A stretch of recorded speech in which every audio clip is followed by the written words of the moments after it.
হুজুর গাউস পাক আব্দুল কাদের জিলানী ওনার দরবারে একটা মাহফিলের আয়োজন করা হলো, জলসার আয়োজন করা হলো। যেমন আজকে কালিয়াপুর দরবার শরীফে একটা উরুস মোবারকের আয়োজন করা হলো, মাহফিলের আয়োজন করা হলো। হুজুর গাউস পাক আব্দুল কাদের জিলানী হলেন সমস্ত ওলির সরদার, সমস্ত ওলির সরদার আব্দুল কাদের জিলানী। আমার হুজুর গাউস পাকের দরবারে আগামীকাল একটা মাহফিলের আয়োজন করা হইল, জলসার আয়োজন করা হলো। চতুর্দিকে এলাউন হয়ে গেল, ঘোষণা হয়ে গেল। একজন মহিলা হুজুর গাউস পাকের বড় ভক্ত, আমার হুজুর গাউস পাকের বড় আশেক। মহিলা জানতে পারছে হুজুর গাউস পাকের দরবারে আগামীকালকে একটা মাহফিল হবে, একটা ওয়াজ নসিহতের ব্যবস্থা হয়েছে। ওই মহিলাটা হুজুর গাউস পাকরে অনেক ভালোবাসে, মহাব্বত করে, ইজ্জত করে, সম্মান করে। কারণ হুজুর গাউস পাক যখন আলোচনা করেন, দয়াল নবীর সম্মান যখন বলেন, তখন কলিজা ঠান্ডা হইয়া যায়। কন্যা সুবহানাল্লাহ। আমার বাজান ওই মহিলাটা শুনতে পারছে আগামীকাল আমার হুজুর গাউস পাকের দরবারে মাহফিলের আয়োজন করা হইছে, জলসার আয়োজন করা হইছে। মহিলাটা বাড়ির মধ্যে যাইয়া, তার একটা মেয়ে আছে, আদরের কন্যা আছে, মেয়েটারে ডাক দিয়া বলে, মা আগামীকালকে হুজুর গাউস পাকের দরবারে একটা মাহফিলের আয়োজন করা হইছে, জলসার আয়োজন করা হইছে। ও মা, আমার সাথে চলো, আমরা মা মেয়ে দুইজনে মিলে আগামীকাল হুজুর গাউস পাকের দরবারে গিয়ে আলোচনা শুনবো। জোরে কোন সুবহানাল্লাহ। আপনারা কি কথা কি বুঝতে পারতেছেন? কথার দিকে কি মনোযোগ আছে? কথাটা বলার উদ্দেশ্য হলো, আমি শানে আউলিয়া নেওয়ার উদ্দেশ্য হলো, যেহেতু এটা বেলায়েতের একটা দরবার, আল্লাহর অলির দরবার, আমি বেলায়েতের সম্পর্কে যদি আলোচনা করি, অলি আল্লাহ সম্পর্কে যদি আলোচনা করি, তাহলে মানুষগুলো অলি আল্লাহ সম্পর্কে একটু ধারণা আসবে। তবে আল্লাহর অলির দরবারে সব ধরনের মানুষ আসবে, কাউকে গালিও দেওয়া যাবে না। একটা কুকুর যদি আপনার পিছনে পিছনে আসে, কুকুরটার ধমক দিবেন না, কুকুরটার মারবেন না। কারণ কে যে কোন শুরুতে, আল্লাহ যে কারে কোন শুরুতে ফাটায় দরবারে, আমার মাওলা ছাড়া কেউ জানে না। এই যে আজকের এই দরবারে মানুষ আসছে, আল্লাহর অসংখ্য জিনেরাও কিন্তু এই মজলিসে আছে। মারাবা কইতেন না? কারণ আল্লাহর অলিদের, আমরা শুধু আল্লাহর অলির মুরিদ হই তা না, জিন জাতিরাও কিন্তু আল্লাহর অলির মুরিদ হয়। সুবহানাল্লাহ। বিভিন্ন কুকুর বিড়াল আল্লাহর অলির দরবার আসবে, কিন্তু কাউকে ধমক দিবে না, মারবেন না।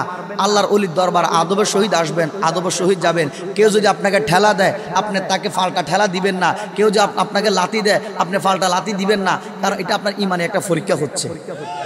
কথা কি বুঝতে পারছেন? যে যতটুকু কর্ম করবে সে কিন্তু কর্ম অনুযায়ী ফল পাবে। কথা বলেন ঠিক কিনা?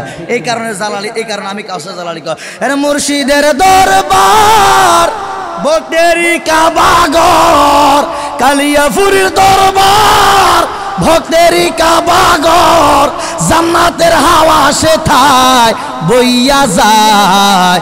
বিশ্বাসে ভক্তি থাকিলে মুক্তি, কে জানে কার ভাগ্যে হয়। বিশ্বাস ভক্তি থাকিলে মুক্তি, কে জানে কার ভাগ্যে হয়। মুর্শিদের দরবারে যাইয়া আদবে নত হইয়া সাইয়া তাকো, হুকুমের আশা দিলে সে ইজাজত করিও, আদবের সাথ দিলে সে ইজাজত করিও, আদবের সাথ রহমত আসিবে সে জায়গায়। বিশ্বাস ভক্তি থাকিলে মুক্তি, কে জানে কাহার ভাগ্যে হয়। বিশ্বাস ভক্তি থাকিলে মুক্তি, কে জানে কার ভাগ্যে হয়। জোরে কন্যা মারহাবা। ওই মহিলাটা তার মেয়েরে ডাক দিলেন, মা প্রস্তুতি গ্রহণ করো, আমরা দুইজনে আগামীকালকে হুজুর গাউস পাকের দরবারে যাব, হুজুরের জবান থেকে দয়াল নবীর শানে আলোচনা শুনবো। আরো জোরে কন্যা। পরের দিন মা এবং মেয়ে দুইজনে মিলে আমার হুজুর গাউস পাকের দরবারে রওনা হলেন। হেঁটে হেঁটে হুজুর গাউস পাকের দরবারে হাজির হইলেন। হুজুর গাউস পাকের দরবারে গেইটের সামনে যখন গেল, গেইটের সামনে একজন দারোয়ান দাঁড়াইয়া রইল। মা এবং মেয়ে দুইজনই যখন গেট দিয়ে ঢুকার চেষ্টা করতেছে, এমন অবস্থায় দারোয়ানে ডাক দিয়া কয়, মা থামেন, কই যাইতেছেন?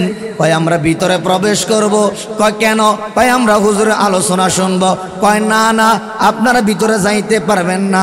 কয় কেন? কয় ভিতরে যাইতে পারবেন না, আপনারা আজকে এলাও না, আজকে সাধারণ মানুষ ঢুকতে পারবে না, যারা দাওয়াতি মেহমান, যাদের আদেশ আছে একমাত্র তারাই ঢুকতে পারবে, তারাই যেতে পারবে।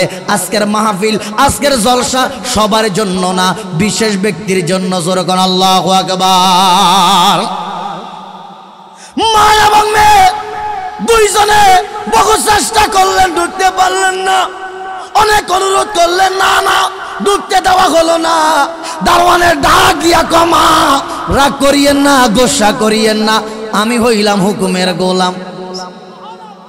যেমন আজকে কালিয়াপুর দরবার শরীফে পীর সাহেব কেবলার আদেশ ক্রমে অনেকজনকে অনেক দায়িত্ব দেওয়া হলো।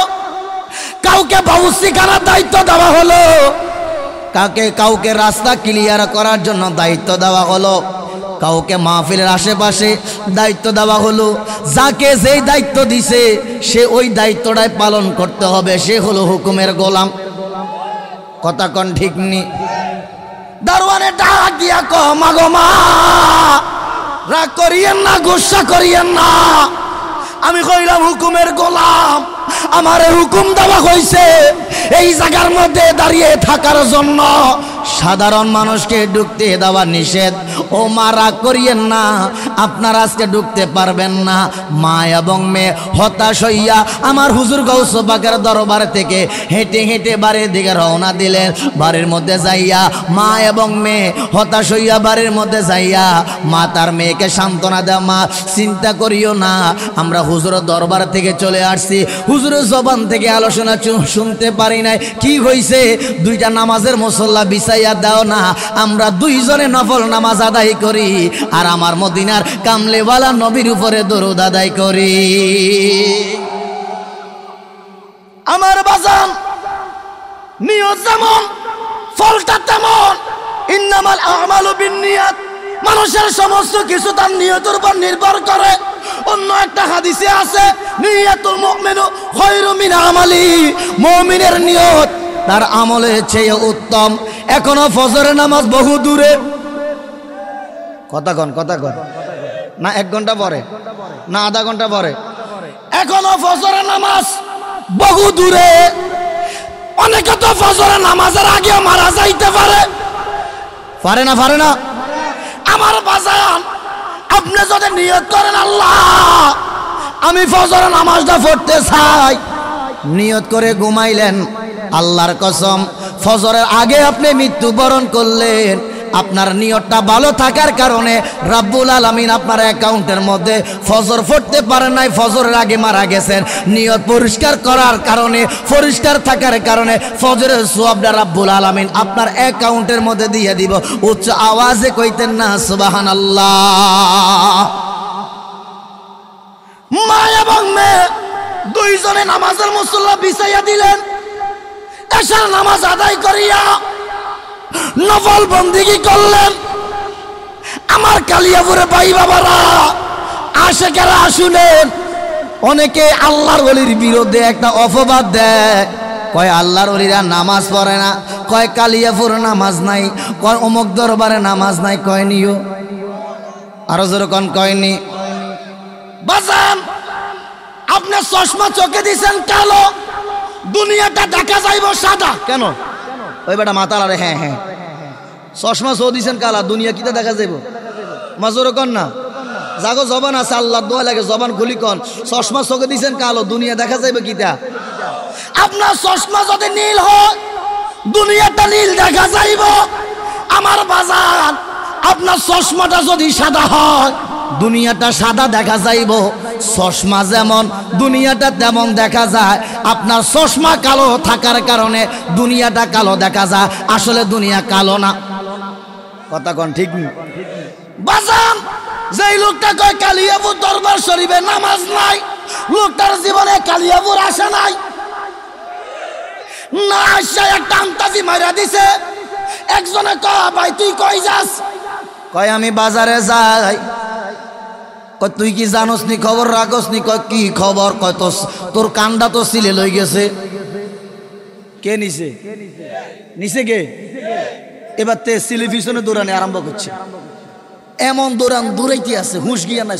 সিলে তো আমার কান লই গেছে কি আসলে তে কিন্তু কানের মধ্যে আদি ছাইনো যে কান আছে না না, আমার কথা খান না। এবার আরেকজন করে তুই কই যাস? কার কইস না ম্যাডাম, কথা কোনো সময় না। কি হয়েছে? আমার কান তো সিলে লগে। আর ব্যাগ কল, তোর কান তো তোর লগে আছে, আদ দিছে। কথা কন না। যে লোকটা কয় কালিয়াপুর দরবারে নামাজ নাই, ওই তার কথা শুনিয়া পাগল হইয়েন না। কারণ আবু জাহেলে সব সময় নবীর বিরুদ্ধে লাগতো, নবীর প্রশংসা করতো না।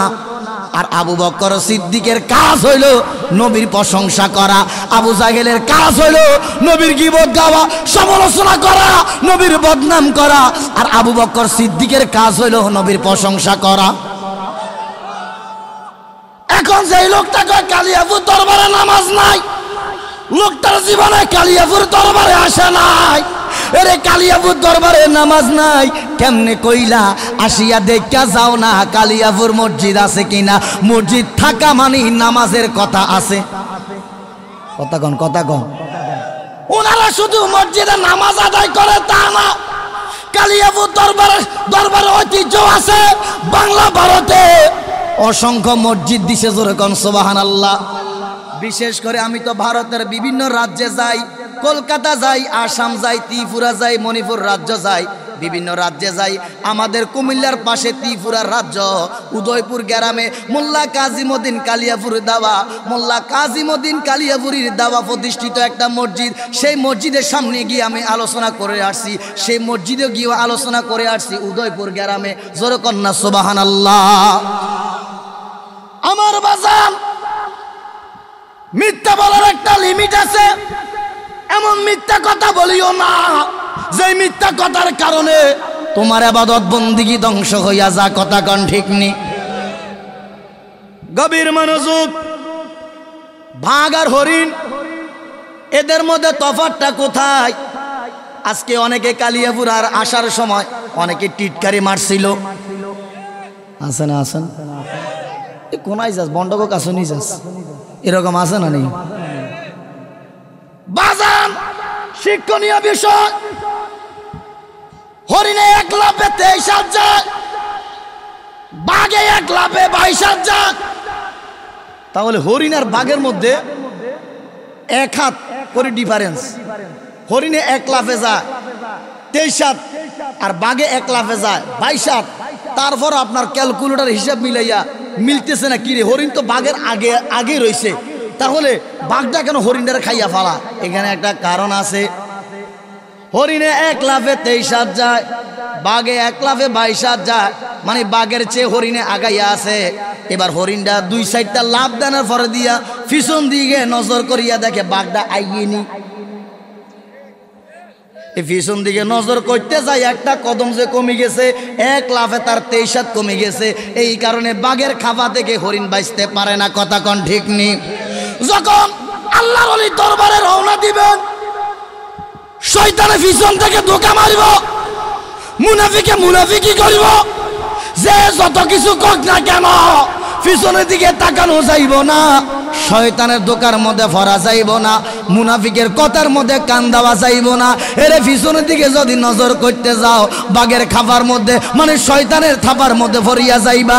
না না, পিছনের দিকে নজর করা যাইব না। আমি কালিয়াপুর উদ্দেশ্যে রওনা হয়েছি। মোল্লা কাসিমউদ্দিন আব্দুর রহমান কালিয়াপুরী, আমার বাজান শহীদুল্লাহ কালিয়াপুরীর মাজার জিয়ারত করব, ফরজ বরকতের জন্য যাব। কে কি কইলো দেখার বিষয় না, টার্গেট যেটা সেই দিকে লক্ষ্য, যেই দিকে আমি যাব সেই দিকে যাব। যেরকম সুবহানাল্লাহ। মা এবং মেয়ে, কারণ আমি তো প্রতিদিন ওয়াজ করি, আল্লাহর রহমতে কালিয়াপুরি না, এক নজরে অহংকার তাকাব্বুরি না। আমার বাজান সাইয়্যিদুল্লাহ মেহেদি হুজুর কেবলা বলতে পারবেন, এবং দরবারে কালিয়াপুরি যারা আশেক আছেন তারা বলতে পারবেন। অন্তত আমাদের কালিয়াপুরে যেখানে বক্ত মুরিদান আছে এমন কোনো গ্রামে যাই নাই এমন কোনো গ্যারাপ নাই, গেছি আলহামদুলিল্লাহ। সে সেপ্টেম্বরে মাহফিল শুরু করছি, আল্লাহ রহমতের রোজা যেই দিন রোজা সেই দিন মাহফিল বন্ধ হইব। আজকেও মাহফিল, আগামীকালকে দুইয়ান, এরপরও দুইয়ান, শুধু আমার কালিয়াফুরি নেক নজর আলহামদুলিল্লাহ। অহংকারী টাকা পরি কোনো কিছু না, আল্লাহ রহমত, আল্লাহ ইজ্জত সম্মান দিছে। আমার মতন এতটুকু একটা ফোলা বছরের মধ্যে 10-12 বার ভারতে যাওয়া কঠিন একটা ব্যাপার, আমার মতন ফোলারে কালিয়াফুরি কবুল করছে আলহামদুলিল্লাহ। মানুষ নাই, অসংখ্য বক্তারা ওয়াজ করে, মানুষ নাই। আমরা গুনাহগাররা যখন মঞ্চে উঠি কালিয়াফুরি নাম নিয়া, আল্লাহ রসুলের নাম লইয়া, আল্লাহর কসম প্যান্ডেল ফুরি যাই আলহামদুলিল্লাহ। মা এবং মেয়ে দুইজনে নামাজের মুসল্লা বিছাইয়া দিল, এশার নামাজ আদায় করলো, নফল নামাজ আদায় করলো। এশার নামাজ আদায় করিয়া, নফল নামাজ আদায় করিয়া মা এবং মেয়ে দুইজনে সারা রাত্র নবীর উপরে দুরূদ আদায় করলো। আরো জোরে কইতেন সুবহানাল্লাহ। মা এবং মেয়ে দুইজনে সারা রাত্র নফল নামাজ আদায় করলো। করার পরে দিয়া মা তার মেয়েরে আদেশ করলো, মা ভোর রাত্র হয়ে যাচ্ছে, তাহাজ্জুদ নামাজের টাইম হইয়া গেল, মা বান্ডুরা লইয়া যাও, আমার জন্য একটু পানি আনো, আমি পানি খাবো, ওযু করব, পানি খাবো, আগামীকালকের জন্য নফল রোজা আদায় করব। আমি আমার হুজুর গৌসবাগের দরবার থেকে হতাশ হয়ে ফিরে আসলাম। হুজুরের আলোচনা শুনতে পারি নাই, আমি দয়াল নবীর সম্মান গাইলাম, নবীর উপরে দুরূদ আদায় করলাম। এখন নবীর নামে আগামীকাল নবীজির সন্তুষ্টির জন্য আমি আগামীকাল নফল একটা রোজা রাখবো। মা তার মেয়েরে ফাটাইলেন পানি আনার জন্য। মেয়েটা বান্ডা লইয়া যখন ঘর থেকে বাইর হইল, ঘর থেকে বাইর হইয়া নজর করিয়া দেখে দাড়িওয়ালা, টুপিওয়ালা, পাগড়িওয়ালা, লম্বা, এত সুন্দর একজন চেহারা। উনার চেহারার আলোতে চতুর্পাশটা আলোকিত হইয়া গেছে। মেয়েটা ডাক দিয়া কয়, মা গো মা, কে যেন আমার ঘরের দিকে আসতেছে গো মা। ও মা, আমার বড় ভয় লাগে, এমন মানুষ আমার জীবনে আর দেখছি না। মা নামাজের মুসল্লা থেকে ডাক দিয়া কমে, কি বলতেছো, আবল তাবল বলতেছো? আমরা যেই জায়গার মধ্যে থাকি, এই নিশি রাত্রে কে আমরার ঘরের মধ্যে আসবে? আমরার কোনো আত্মীয় স্বজন নাই, কোনো মেহমান নাই, এই ভাঙ্গা ঘরের মধ্যে কে আসবে? না না, তুমি আবল তাবল বলো, তুমি দুঃস্বপ্ন দেখতেছো। মেয়েটা ডাক দিয়া কয়, মা গো মা, আল্লাহি, আল্লাহর কসম মা, যে আল্লাহ সৃষ্টি করছে ওই আল্লাহর নামের শপথ, কে যেন আমরার ভাঙ্গা ঘরে আসতেছে। মা নামাজের মুসল্লার মধ্যে আর বসে থাকতে পারলেন না। কি কইতেছে আমার মেয়ে, ভাঙ্গা ঘরের মধ্যে কে যেন আসে। মা নামাজের মুসল্লা থেকে দৌড় দিয়া বাহিরে যাইয়া দেখে তিনি আর কেউ না, যার দরবার থেকে হতাশ হইয়া ফিরে আসলাম, যার আলোচনা শুনতে পারি নাই, যার দরবারে আমার ঢুকতে দেওয়া হয় নাই, ওই গৌস পাক আব্দুল কাদের জিলানী আমার ভাঙ্গা ঘরে হাজির হইয়া গেছে।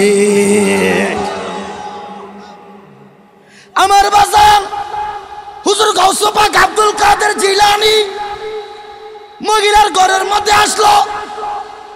আসার পরে দিয়া ঘরের চৌকাট, ঘরের দুয়ার আসেনি, কথা কও। আমার হুজুর গৌস পাক ঘরের দুয়ারের মধ্যে সুমা দিতেছে, চৌকাটের মধ্যে সুমা দিতেছে, মাটির মধ্যে সুমা দিতেছে। মহিলা আশ্চর্য হইয়া গেল।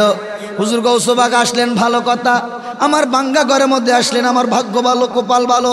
কিন্তু হুজুর গৌস পাক আব্দুল কাদের জিলানী ঘরের চৌকাটের মধ্যে কেন সুমা দিতেছে? মহিলাটা ডাক দিয়া কয়, হুজুর বেয়াদবি ক্ষমা করেন, আপনার কাছে জানতে চাই গো হুজুর, আপনি আমার ভাঙ্গা ঘরের মধ্যে আসলেন ভালো কথা, কিন্তু আমার ঘরের চৌকাটের মধ্যে, দুয়ারের মধ্যে, মাটির মধ্যে সুমা দিতেছেন কেন? কারণটা একটু জানতে চাই। আমার হুজুর গাউসে পাক আব্দুল কাদের জিলানী ডাক দিয়া কো মাগো মা, আমি কেন সুমা দিতেছি? আমি সাধারণ কোন কার্ডের মধ্যে সুমা দিতেছি না, সাধারণ কোন দুয়ারের মধ্যে সুমা দিতেছি না। তুমি যেই নবীর উপরে সারা রাত দুরূদ আদায় করছো, আমার মদিনার কামলিওয়ালা নবী তোমার বাঙ্গা ঘরে হাজির হইয়া গেছে। আমি আমার দয়াল কামলিওয়ালা নবীজির গ্রান পাইয়া তোমার ঘরের মধ্যে আসলাম। নবী যেই জায়গার মধ্যে কদম রাখছে, আমি সেই জায়গার মধ্যে সুমা দিছি। আমার বাজার, আপনাদের বাজারের মধ্যে সুটকি দোকান আসেনি? আতর দোকান আসেনি? আতর দোকানে গেলেন, সুটকি দোকানে গেলেন, সুটকি দোকানে যাইয়া সুটকি কিনেন নাই, ধরেন নাই, শুধু সুটকি দোকানে যাই একটু ঘোরাফেরা করিয়া বাইর হইয়া গেলেন। আল্লাহর কসম, যে রাস্তা দিয়ে যাইবেন মানুষ বুঝতে পারবো আপনি সুটকি দোকান থেকে আসছেন, কারণ আপনার গা থেকে সুটকির গন্ধ কইব। আপনি আতর দোকানে ঢুকছেন, আতর কিনেন নাই, ধরেন নাই, শোন নাই, শুধু দোকানটা একটু পরিদর্শন করিয়া আপনি দোকান থেকে বের হয়ে গেছেন। যে রাস্তা দিয়ে যাইবেন মানুষ বুঝতে পারবো আপনি আতর দোকান থেকে আসছেন। সুটকির দোকানে গেলে সুটকির গ্যারান পাওয়া যায়, আতর দোকানে গেলে আতরের গ্যারান পাওয়া যায়। এরা বাজান আল্লাহর ওলির দরবারে গেলে আমার মাওলার গ্যারান পাওয়া যায়।